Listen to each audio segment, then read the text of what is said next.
Yo! What is good? Welcome back to Josh on Point mga pare. So ngayon pag-uusapan natin kung ano ang nangyayari pag ginagawa nyo yung flirt, date, and seduce. Okay? So kung ready ka na, hit mo na yung like button, share mo na rin, and let's go! Bad boy, shake, kala kill, ako 10 toes down. Okay, so before tayo mag-start pare, para matulungan kayo sa pag-flirt, date, seduce ninyo sa dating scene, or gusto nyo lang mag-self-care, alagaan yung sarili ninyo, gusto nyo mabango lang kayo pare, no? Habang nagpo-focus kayo sa mga sarili ninyo pare. Perfumes natin, Seduce, Climax, Foreplay, available yan sa Shopee at TikTok Shop. Alright? Kompleto na to. Pag meron kayo nitong tatlo na to bro, wala na kayong hahanaping ibang pabango pa. Kompleto na to. Pang date, pang araw-araw, gusto nyo pagka mainit, madaling dalhin, ito pare. Alright? Link nasa description. Okay mga bro, so kung nakasubaybay kayo dito sa YouTube channel ko, no, last time, no, naggumawa tayo ng video about dun sa kwento ng isang follower subscriber natin na sabihin natin sablay yung diskarte niya. No? Lagi siyang nagpapalampas ng opportunity, hindi niya ginamitan ng flirt, date, seduce. So ano nangyari? Medyo fail. Alright? So may nag-send sa akin pare, no? May nag-send sa akin na kwento na kabaliktaran. Okay? Same situation, no? Pero iba sila ng diskarte, kabaliktaran nung last video natin. Okay? So panoorin natin to.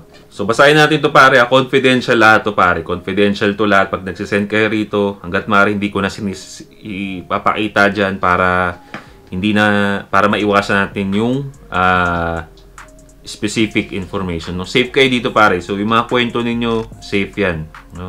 So ito, Yo boss Josh, good day. Tawagin mo na lang akong AK, sana mapansin mo to. By the way, this is a dummy account dahil alam mo na may tinataguan ako.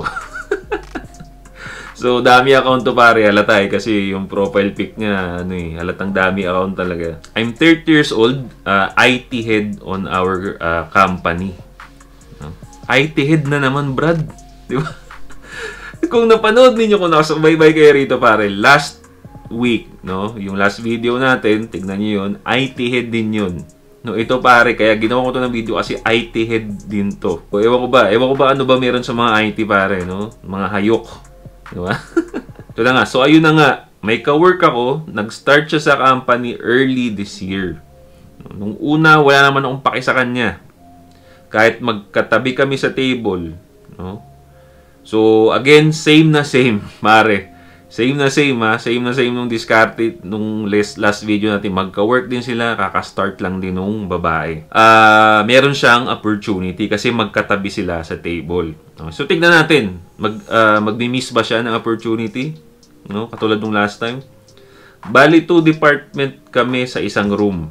IT and yung department nila. Magka-way kami umuwi nitong girl. Nung unang month, di naman kami magkasabay kasi naglalakad ako papuntang terminal, and sila nung kasabay niya na new hire din, nag-aabang sa tapat ng office nila. Alright? So, ito yung mga case na dahan-dahang nagustuhan yung babae. Okay? So, pag maintindihan ko pare, pagka nagsishare kayo ng kwento rito, naintindihan ko hindi nyo muna didiskarte yan kasi nga, hindi nyo pa gusto. Pero yung last video natin pare kasi, gusto niya na yung babae. So, dapat, dinidiskarte mo na gusto mo eh. Diba? Pero dito si pare, hindi niya pag gusto nung una. Pero ito pare, ito yung mga ginagawa niya. Nagkaakwentuhan at biruan ko naman tong girl kahit sa office, pero mas lumalim nung nagkasabay na kaming umuwi. Okay? So, tignan nyo pare. Nagkaakwentuhan at biruan, tapos nagkasabay silang umuwi. Biruin mo, hindi niya pa gusto yung girl, pero may mga opportunity na nagagrab siya. Diba? Nakakabiruan, kwentuhan, sumasabay umuwi. Diba? What more pa kaya kung gusto mo yung babae? Dapat nga pag gusto mo yung babae, mas naghahanap ka ng tsansa. No? Naghahanap ka ng tsansa, opportunity, nagagrab ka ng opportunity. No? Pero, may mga time kasi talaga, no? May mga time talaga na pag hindi natin trip yung babae, ginagawa na lang natin to. Bahala ka dyan, wala tayong pakailan. Pero, sila pa yung mas mga na-attract sa atin. Well, ito yung bibihira naman mangyari to. Bibihira mangyari to kasi most of the time talaga lalaki talaga ang nagtitake ng action eh. Diba? So, pag ganito may mga instances na gano'n na kung kailan hindi mo pa pinapansin yung babae, sila pa yung mas lumalapit sa atin. Okay, so, ibig sabihin, mataas talaga yung attraction ng babae sa'yo, which is, bihira naman mangyari talaga. So, lumipas mga ilang buwan, Boss Josh. Nag-o-open na nung kung ano-ano ang babaeng to, tapos hanggang sa dumating na nagkakayayaan kaming kumain sa isang restaurant na nadadaanan ko pag naglalakad. Alright? So, another opportunity na ginrab ni pare. Diba, nagkakabiruan, sumasabay na umuwi, hanggang sa niyaya niya nang lumabas, kumain sa labas. Alright? So, di ba, pagka ginagrab mo yung opportunity pare, or dumidiskarte ka na kahit papaano, niyaya mo lumabas, kung magkaroon ng chance, di ba, yayain mo lang. Kung gusto ko ng babae, sasama yan. Alright? Pero pag hindi, that's a message for you na, tigilan ko na to. Pero sumama sa kanya, so, di ba? Nagkakabiruan, kakasabayan umuwi. Mga signs na yun eh. Mga signs na yun na medyo interested sa yung babae. So, ano na yung next? Yun yung flirt eh. Yun yung flirt session, yung kabiruan, di ba? Tapos, ano yung second? Date. So, yun, ginawa niya. Oh, nalabas niya pare. Kwentuhan din, nafe-feel ko sa kanya na nag-e-enjoy siya sa akin at sa mga kwento ko. Nga pala may boyfriend to na long-term 8 years. And ako naman may partner na and may anak na dala.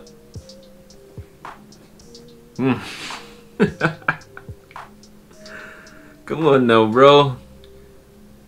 Ito ang problema pagka hindi mo binabasa ng buo yung mga sinesend dito. May boyfriend pala yung babae, pare, 8 years. Tapos ikaw may anak. Aha, kaya dami account ito. Tuloy pa ba natin to, Brad? Dalawang naglolokohan, bro. Well, sige, tingnan natin. Again, mali na to, Brad, ah. Hindi ko sinasuggest na gawin nyo itong mga ganitong kalokohan, pero tignan na lang natin, no? Tignan natin yung mga success na ginawa niya, pare. Yung discarding ginawa niya, bakit nakuha niyo itong babae. Pero 8 years? Parang nakaka-relate ako dito. Ako yung boyfriend ng babae, pare, kasi ganito yung nangyari sa akin, Brad. Magka-office. Pero tignan natin. No, dilingid sa kaalaman niya yun. Okay, so hindi alam nung babae. Hindi alam nung babae, Brad. May problema to, ah. Nagka-twist, bro. Nagka-twist tayo dito, Brad, di ba? Kala ko, success story lang. Meron pala tayong twist na mababasa rito, bro. So, yun nga, lingid sa kaalaman niya na may anak kasi alam naman sa office.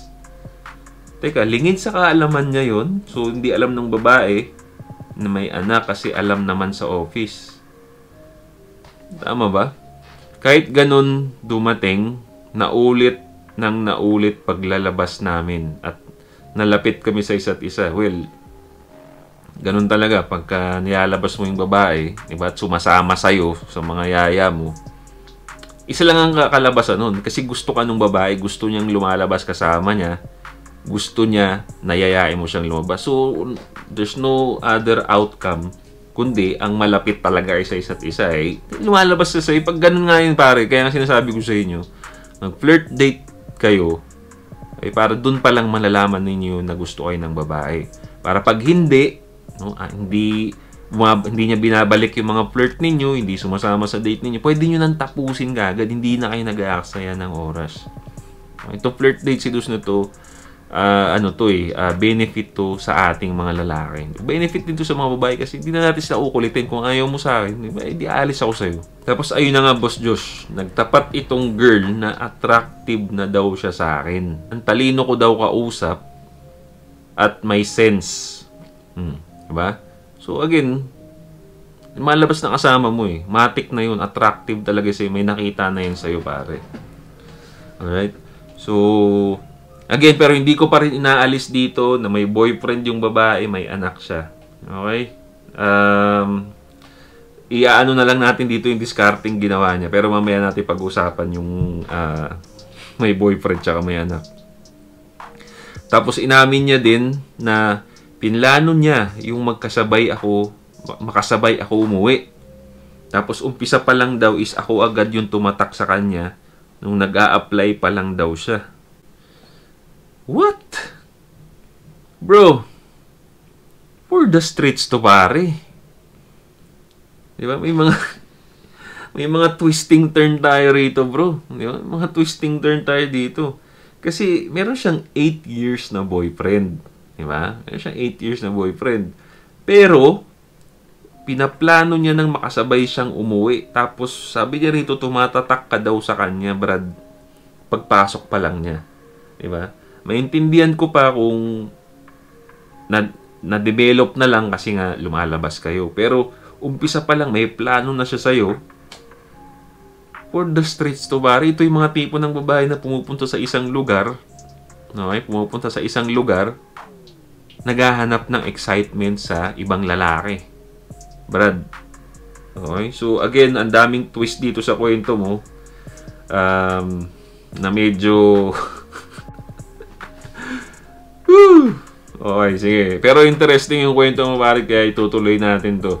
Alright? May mga magandang lesson naman dito para sa mga tropa natin dyan. So, tuloy natin. So, yun. Umpisa pa lang daw, tumatak na siya. Madalas din siya mag-compliment sa akin kahit noon pa. Tapos yung mga nakalimutan ko nang sinabi sa kanya, naalala niya pa. Ganun talaga eh. Pag babae trip ka, no, lahat ng gagawin mo dyan, memorable yan sa kanya pag trip ka ng babae. Okay? Then one time, umuwi kami, may rally sa daan namin. So, nag-cause ng traffic. Nahirapan kami sumakay and malayo pa nilakad namin para lang makasakay. So, sa paglalakad, may nasakyan kami. Okay? Kami lang dalawa ang sakay at di umaandar yung traffic. So, kwentuhan and nagpa-flirt na ako sa kanya hanggang dumating sa point na hinawakan ko kamay niya. Okay? Seduction. Oh, di ba? Seduction, pare. Kasi kung pinanood nyo yung seduction moves natin, no? Panoorin nyo yan, nandyan yan, seduction moves. Most of the time, physical yon. After mo nang ma-flirt, date, okay? Pag okay na, para may mangyari, okay? Para may mangyari na sexual tension, nandyan na yung pagtatouch mo. Okay? Kailangan tinatouch mo na ng konti. So, ito na, nag-uumpisa na si tropa. Hinawakan niya yung kamay. So, confident naman ako sa personality and looks ko, boss. May dating naman ako kahit papano, haha. Tas ayun, nahiya, tas tinanggal ng babae yung kamay. Hinayaan ko lang and after 5 minutes, siya na mismo yung humawak. Di ba, pare? Again, this is example of a successful flirt date seduce. Kasi nga, pagka nag-flirt ka na, pare, okay? Binabalik ng babae, so gusto ka niya. Iyain mo ng date. Pag sumasama sa ilang beses na, okay, good. So gusto ka ng babae. Ngayon, dapat confident ka na. Pag nagdi-date na, confident ka na dapat mag-chumansing. Okay, so nandiyan na papasok na yung seduction. Yung babae, lalo na pag trip ka ng babae, ilang beses na sumasama sa inyo, tatandaan nyo to, pag ilang beses nang sumasama sa inyong babae, gusto na rin ng babae na diskartea mo yan. Chumansing ka na sa kanya. Okay, sa una mahihiya yan kasi hindi pa siya komportable. Now, pagka lalaki kasi tayong mga lalaki, tayo talaga yung go-getters, tayo talaga yung alam nila dapat na tayo yung susugod eh. Diba? So, maghihintay lang yan ng maunahan, maghihintay lang yan ng go signal natin. Ang go signal natin is tayo yung chachancing. Now, katulad nito, humawak siya ng kamay, nahiya yung babae ng una, tapos mamaya, babae na yung nagkusang humawak. Kasi nga, na-message mo na sa babae na, oh, medyo, ito, touchy ako. Oh. Now, komportable na siya. Okay na pala ako maging touchy kasi nga, tinouch na ako ni lalaki. So, oh, di ba? Ako naman. Oh. Ganun yun. Yun ang kung bakit tayo nag-flirt, date, seduce at bakit successful to. Kasi natutulungan din natin yung babae, Brad. Oh, natutulungan natin yung babae na maging komportable sa atin para hindi tumatagal, no? Hindi naboboring, no? On both sides. Okay? Gusto kita, tutulungan kita. Kumbaga, in short, pare, ang flirt, date, seduce is papakita mo na, oh, trip kita. Ngayon, tutulungan kita, no, na maging trip mo rin ako. So, pag hindi ka niya tinutulungan na maging, ano, di ba, alis na. Huwag ka na mag-aksaya ng oras dyan. Ito yung perfect example nun. Pero may sabi tayo dito eh. Tapos ayun, napadalas na ang paghahawakan namin and nakikis na ako sa kanya. Then nagagalit na siya pag minsan hindi ko pinapansin. Gaya ng turo mo sa mga beads. Push and pull. Dumating na rin sa point na binibilhan niya ako ng mga gusto kong pagkain. Tapos nung may sakit ako sa office, siya nanghingi sa nurse ng gamot. Dineclare niya na siya ang may sakit. Again, a perfect example of a girl na pagka-trip ka na ng babae pare, mag-e-effort na yan sa'yo. So, hindi na mahirap. Diba? Diyan na yun eh. Pagka nag-success yung flirt date seduce mo, ay mapapansin mo na pare, medyo dumadali yung buhay ko Parang hindi na ako masyado yung babae na yung maghahabol sa'yo nun. Again, another example of a success flirt date seduce ko. Bakit sinasabi ko sa inyo lagi yan? Okay, so yan, tignan mo, yung babae na yung nagkukusa, no? Kasi success yung flirt date seduce mo eh. Ngayong kung alam na ng babae na trip mo siya, no, tinulungan mo rin siya ipakita na trip ka ng babae, komportable na ngayon yung babae na gawin yung gusto niya sa'yo. So yun na yun. Diba? Tulad niyan, nagkukusa ng bumili ng pagkain sa'yo. Bakit? Bakit nagkukusa ng babaeng bumili ng pagkain sa'yo? Magagawa niya ba yun kung pahiya-hiya ka? Kung pa-nice guy ka sa tabi? Magiging komportable ba yung babae na bilang ka ng pagkain? Hindi eh. Hindi, bakit? Iisipin niya, tahimik yun eh. Baka ma-offend pa yun pagka... Hindi eh, kasi pinakita mo eh. Diba? Hinawakan mo yung kamay, chumansing ka. So, alam na ng babae, gusto rin ako nito ni Guy. So, magiging confident ako na bilang ko to ng pagkain. Di ba ganda? Nakikita nyo yung dynamics, Brad? Diba? Nagtutulungan pagka-flirt date seduce kaysa sa kung ano-anong ligaw, confession. Walang kwenta yan, Brad. Ba dito, wala ngang confession na nangyari. Nag-ano sila eh, okay eh. Diba, Brad? Di rin ako mahilig mag-chat sa kanya sa social media dahil ingat na rin ako pag nasa bahay kasi nga may sabit ka, Brad. Diba? Pero siya minsan nagchat-chat and nagagalit kasi iba daw ako sa chat kaysa sa personal. Medyo boring siya siguro sa akin kasi minimal lang ako mag-reply. Which is good. Ganun naman lagi eh. Ganun naman dapat. So, huwag niyo sayangin oras niyo sa chat kung nagkikita naman kayo sa opisina. Mas maganda kung mag-uusap na lang kayo sa opisina or sa school. Mas okay yun eh. No? May connection yung kaysa sa chat. Ang chat na yan, pag kayo na. Diba? Pag kayo na. Pero pagka ano pa natin yung feelings ng babae, kinukuha pa natin yung feelings ng babae, huwag mo masyadong ganyan. Huwag mo masyadong i-chat. So, ang tanong ko lang, Boss Josh, ano kaya next move ko at gagawin ko dito? Tanong ka pa sa akin, Brad. Pati ako, pinahirapan mo rito. Medyo naritwalan ko na ito na wag magsasabi sa kung kani-kanino nung mga tungkol sa amin and kahit sa boyfriend niya. Malamang sa malamang, Brad, puta, pagka nalaman ng boyfriend to, kung yung boyfriend nito ni Tropa, kung yung boyfriend nito ni Girl, nanonood din ng Joshon Point, hindi na mag-aaksaya ng oras sa inyo yan, no? Bitawan mo na yung babae mo, yun na yun.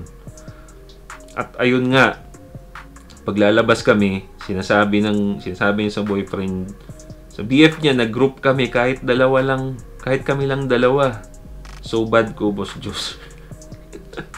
Ano pa kung di nabanggit sa nangyari kaso masyado ng mahaba. So, ayun, ano kaya gagawin ko dito, boss? So pare, unang-una, no, salamat sa kwento mo, no, kasi dahil doon, yun yung isa sa mga magandang example yung kwento mo kung bakit effective ang flirt date seduce. Okay?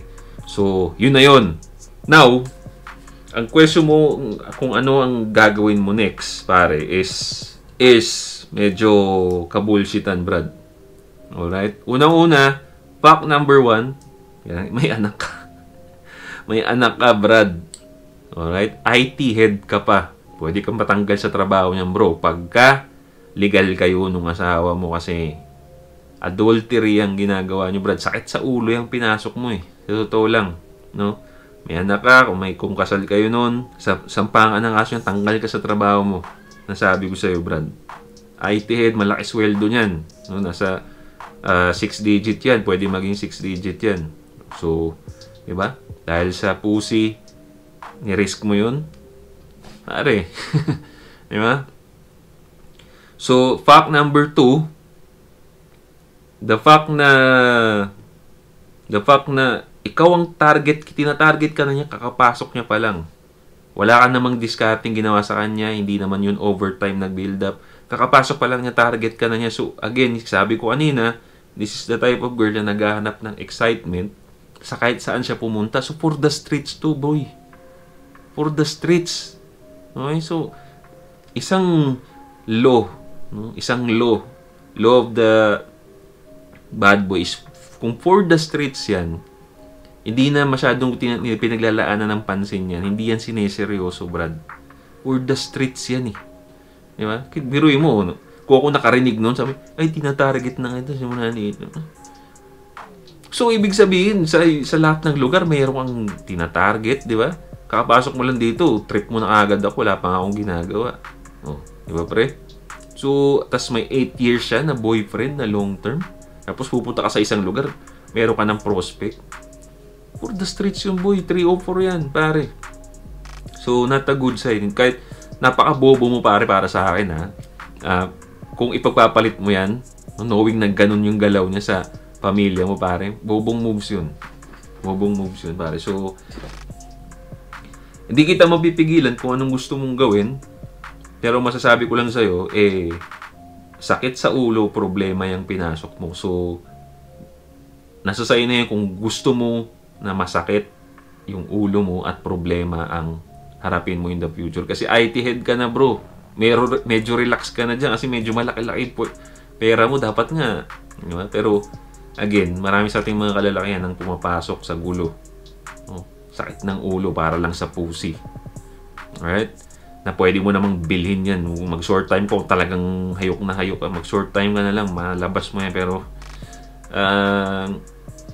pag mga ganyan, bro, sakit sa ulo. Hindi ako approve sa ganyan. Although, ito pa, medyo kinaka-battery po sa'yo, bro. Real talk. Ginamit mo sa kasamaan, pare, yung flirt date seduce natin. Di ba? Sabi nga sa Spider-Man, bro, no? Great power comes with great responsibility. Itong flirt date seduce na to, power ko na binituturo sa inyo. Tapos, gagamitin niyo sa kasamaan, di ba, pare? Tinuro nga natin to para matulungan yung mga tropa natin diyang hindi alam yung gagawin, pare. Diba? Pero ikaw, ginamit mo sa kalokohan, bro. So, disappointed ako sa'yo, pare, pero thank you sa kwento mo. Alright? Ano dyan, may nakuha ba kayong lesson? I'm sure meron naman kahit paano. Pero iwasan nyo lang pumasok sa sakit ng ulo. Huwag nyo gamitin tong flirt date seduce para sa kalokohan ninyo. Okay? Kasi pag nagkaroon tayo ng silipan, no, nasilip tayo ng mga walang magawa sa internet, makancel tayo, baka sabihin nagtuturo ako ng kalokohan dito, which is hindi. Ang sole purpose ng channel ko is matulungan yung mga hindi marunong dumiskarte at ma-improve. Kung marunong ka na, ma-improve. Okay, huwag nyung gamitin sa kalokohan yung mga ganyan. Alright? So, that's it for me, guys. This is Josh on Point. Leave a comment down below kung anong mga comments ninyo. Like and subscribe. Hit the bell para notify kayo sa mga bago nating videos. Once again, this is Josh on Point. See you next time. Boom.